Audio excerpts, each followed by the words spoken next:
What's up, guys? It's Joe with Hendo Daily. I'm here at GP Knives again for round two. We're here with JD. We're going to do a quick pocket dump, check out some of the new knives they got in this week, and then maybe ask them a few questions about the shop. So, JD, thanks for having us, man. Absolutely. Thanks for coming in, guys. Let's see what you got. So my pocket dump is pretty, I want to say simple, but not quite, because I work at knife shops, so I get a little bit more access to stuff that people don't normally do. My usual daily carry, or at least one of my normal weekly carries, is my Spyderco Sleece Bowie. It's a rare knife from Spyderco that came out about a decade ago and got discontinued about 8 years ago. You don't see the OG Bowies very often. They did do an exclusive at one point from another company that got some good traction, but not a knife you see super often, so I like to carry it on Saturdays and for special occasions and whatnot. So it's a cool knife. Whenever I'm carrying something that I want to be a little bit more casual, and especially around people that might not be as comfortable with pocket knives as everyone else like me and you might be, I like to carry this custom Higo no Kami knife, which translates to penny knife in Japanese. Very simple friction folder, nothing too fancy, but it's a custom by a guy named Hiroaki Ota. I don't know if he's still active in the community, but he used to make a lot of these friction folders back in the day, and for a decent price in carbon fiber, it was a really good knife for the money. Yeah. Is that the slip for it? Yep, that was the leather slip that came with it. Just fits really well. I usually just drop that in either my left pocket with my keys, or when I'm wearing khakis, I can kind of afford to carry a lot more stuff. Like if this was a jean day, it'd be a whole different ballgame. But, for sure. Khaki day, you can carry a lot more fun. Yeah. So my go-to flashlight is one of two. So this is one of my customs. This is a Josh Dawson Machine Craft. I usually carry this, or I'll carry my CWF 14500 light. This one's an 18350, and so it's small, but it carries like a lot of power, especially in the high modes.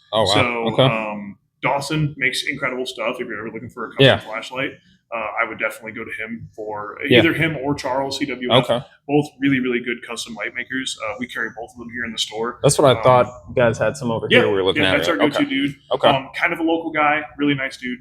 Makes really good stuff. Just that's really, awesome. Really solid guy in the community. And you said that's one of two? Well, yeah, so I own this one. Or one of two lights they have. Okay, I got you. Gotcha. I have a couple other flashlights because you can never stop at 2 or 3. You have to go 5 or 6. But for whenever I want to carry something like that, as you can see, like it's definitely carried fairly often. A lot of dings and beat up and whatnot on it. I have a couple of worry coins that I like to carry because I do fidget a decent amount, and if I fidget too much and make too much noise, they beat me. So I have to keep quiet with it when I can. Fair enough. So my go-to usually, I have too many of these, but these are my two favorites. A little worry coin from Ben Crine guy. He's a son of Tom Crine. They're both custom knife makers. Very solid dudes as well. Really couldn't ask for better people to buy stuff from. If you're looking for a nice custom fixed blade, those guys are really, really good at that. This one is a Twice-Born Customs worry coin.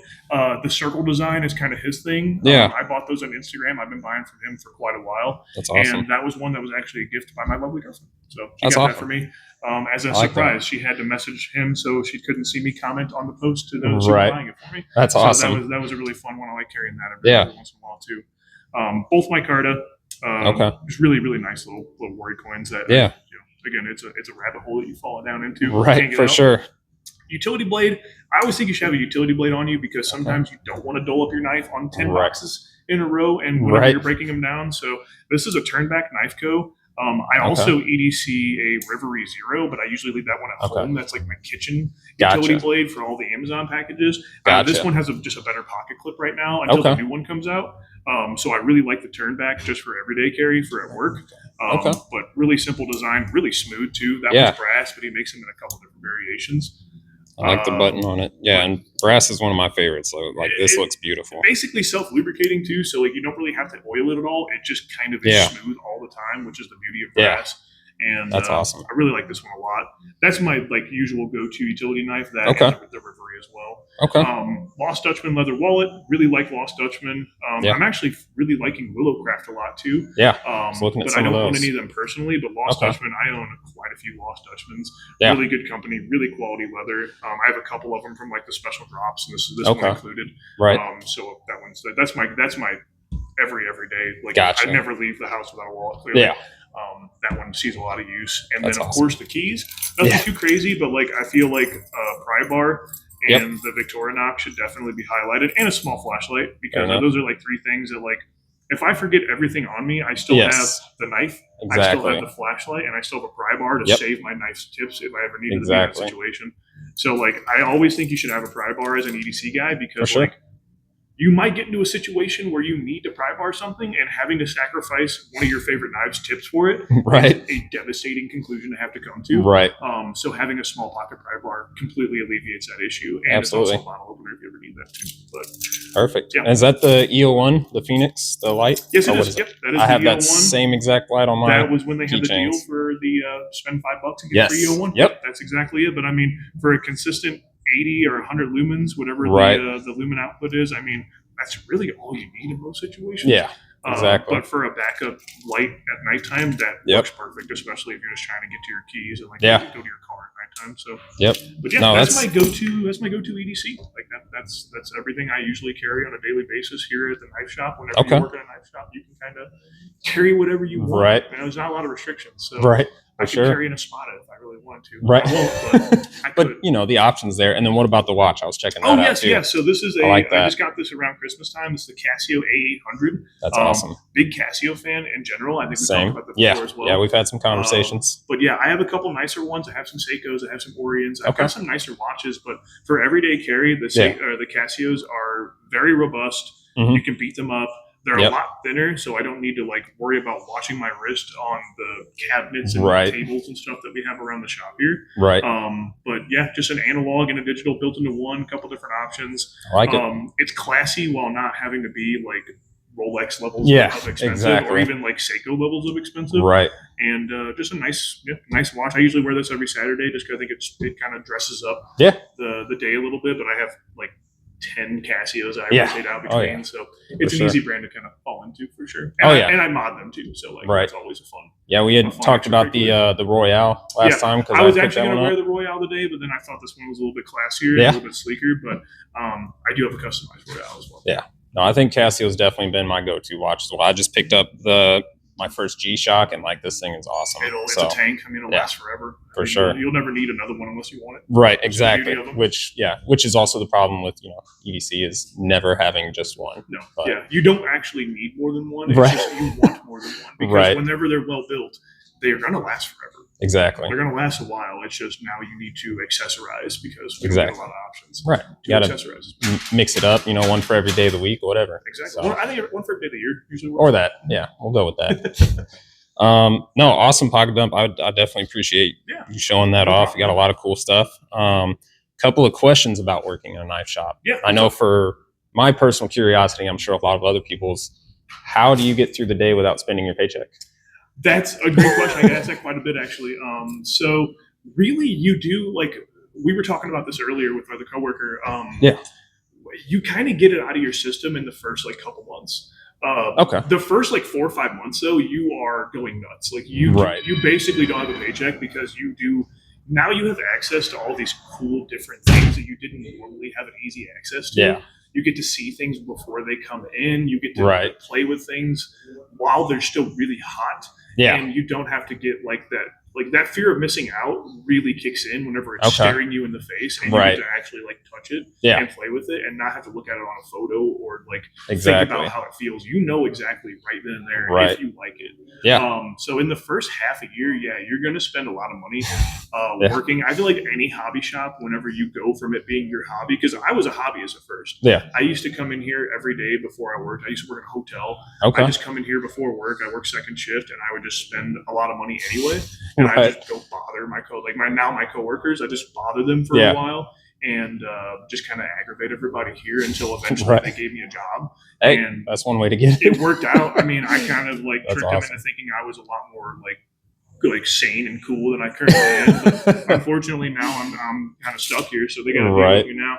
That's awesome. But yeah, you kind of even out. You get to a point where you curate your collection and you curate your taste to a certain point where, if something comes in and it really speaks to me, then I'll buy it. But I can get it out of my system now. I can play with it for a few days. True. I can really get my hands on it and think to myself, do I need this, or can I wait for another knife that might speak to me better? And then usually you get to that point where it isn't as much of an urge. You can kind of relax a little bit. Yeah. And so now what I do, unless something really, really cool comes out, Right. I normally just save my money for Blade Show, and I just like to have fun at Blade Show because we That's go to Blade true. Show every year. Got to be a huge perk of this job. Huge, like it's a job, like it's work. Yeah. But Blade Show is the biggest knife show in the world. It's super fun, and that's awesome. Is a great time. Like I really like going to Blade Show every year and working there. And we set up a booth every year. So if anybody ever goes to Blade Show, if you ever go to Blade Show,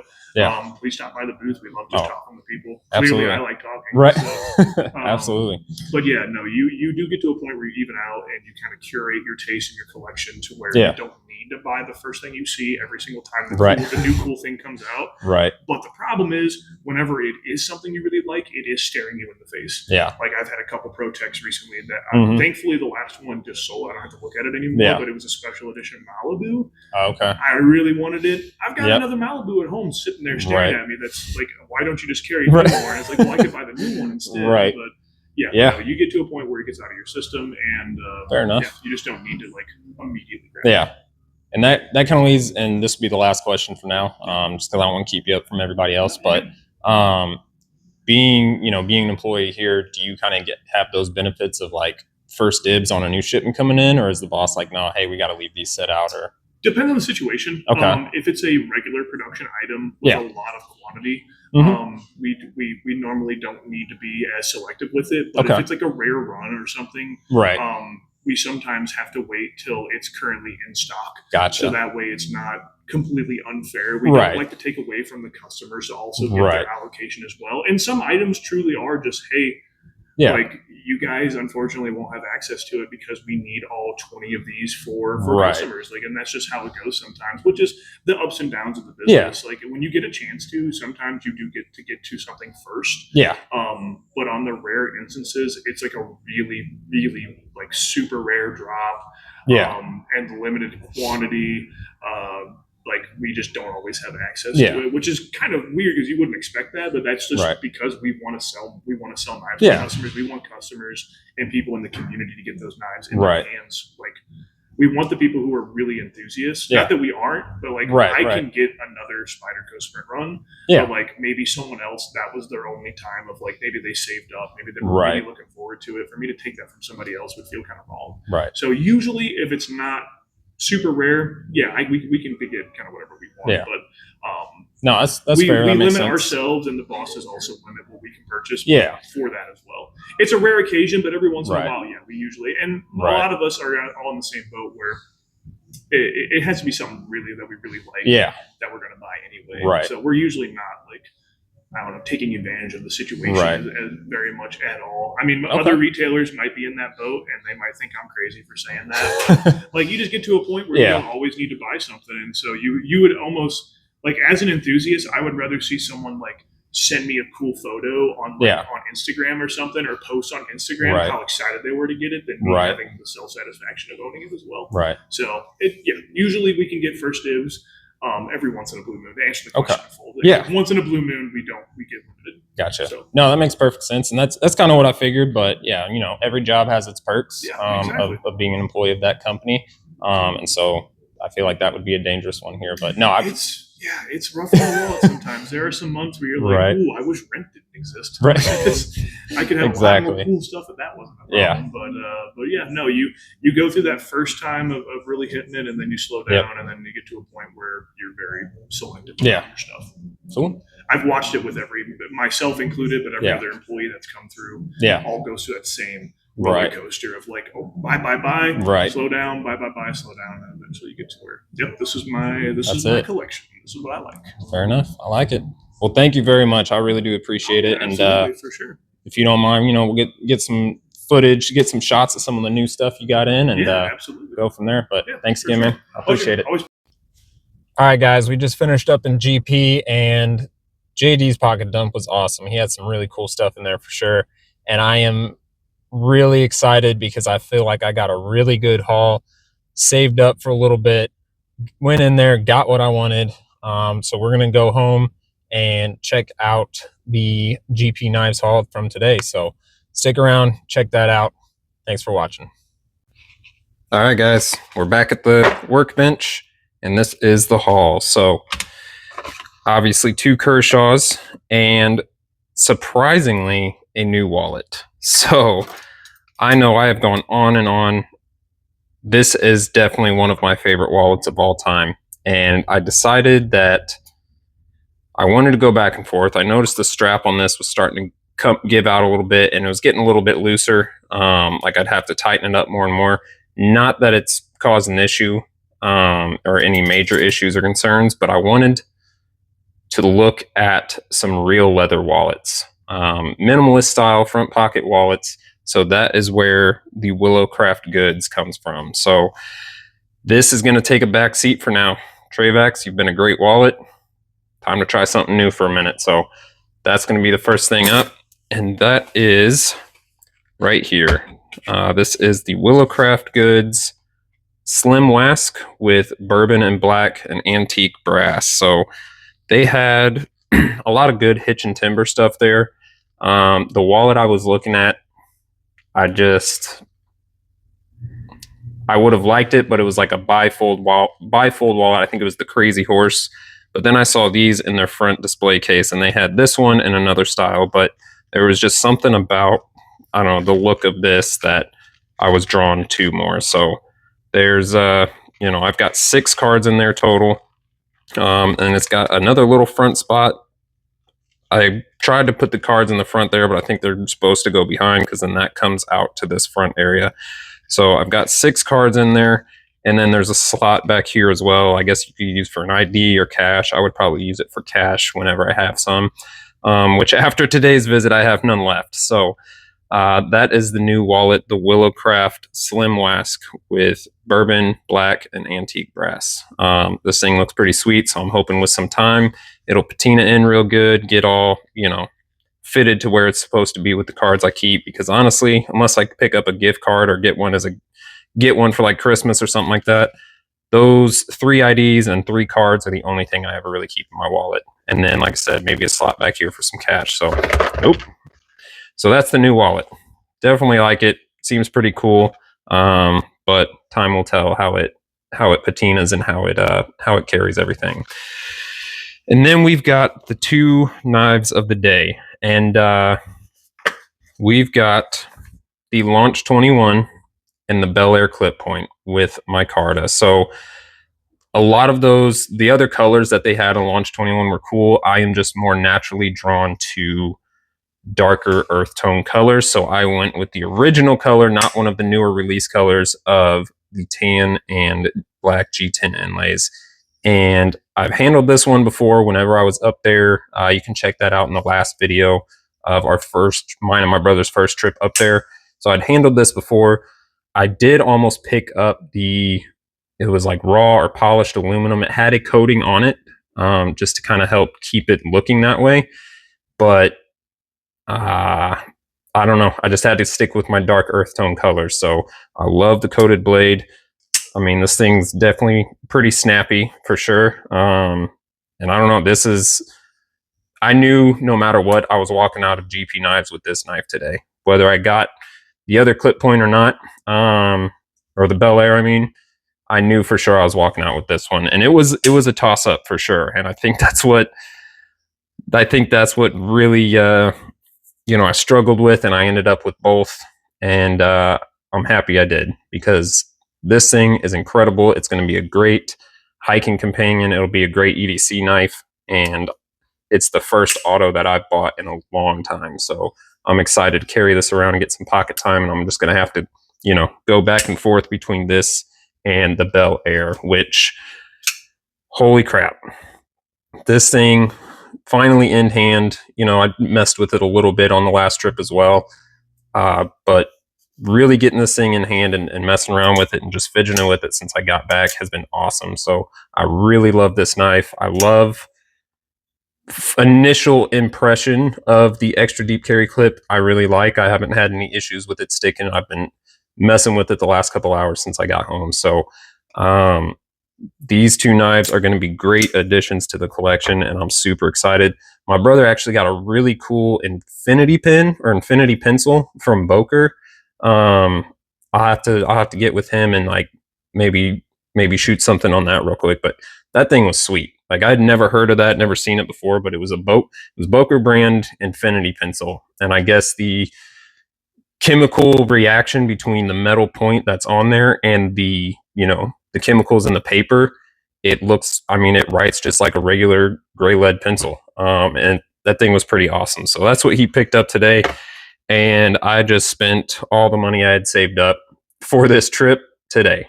And it was definitely worth it. So we've got the 2 new Kershaws in the Willow Craft Goods wallet. So that's what we ended up with today. I hope you all enjoyed this video. I hope you guys enjoyed JD's pocket dump. Again, that guy is just a wealth of knowledge. Like there's a good reason that he's working up there. I mean, he just knows so much about all the brands that they work with, all the distributors they work with, and he is always willing and ready to talk to you about EDC in general. So, JD, I want to shout out to you again. Thanks a lot for having us up there and doing a pocket dump with me and answering a couple of questions and showing me all those sweet new knives that you guys got in. I also got to give a shout out to Dirtbag EDC. I know you wanted me to pick one up for you, bud. You didn't tell me what color, so I'm sorry I didn't get you one. But no, I'm just kidding. Yeah, dude, you definitely got to go get a Launch 21. That's to you specifically, Dirtbag EDC. So definitely go pick one up. And I know these have been out since like last May. I believe they came out around the same time, and I'm so glad I finally got my hands on them because these things are awesome, and I can't wait to rotate these in and out. So next up, though, for the channel is one other thing my brother and I did today was we discussed more of our 3-day hike, 3-day, 2-night hike that's coming up in April. And so we kind of planned out our route, planned out the map a little bit on that. And so the next video up, or longer video, is going to be, you know, hopefully some footage from that and testing out our knife and survival skills while we're out in the woods for 3 days. So it's going to be a good time. I'm super excited. Again, I hope you all enjoyed this video. If you did, hit a like, drop a comment on what your next knife purchase is going to be. Anything specific you liked in this video, let me know what you like. So thank you all again for watching. I appreciate the support so much, and I'll see y'all in the next one.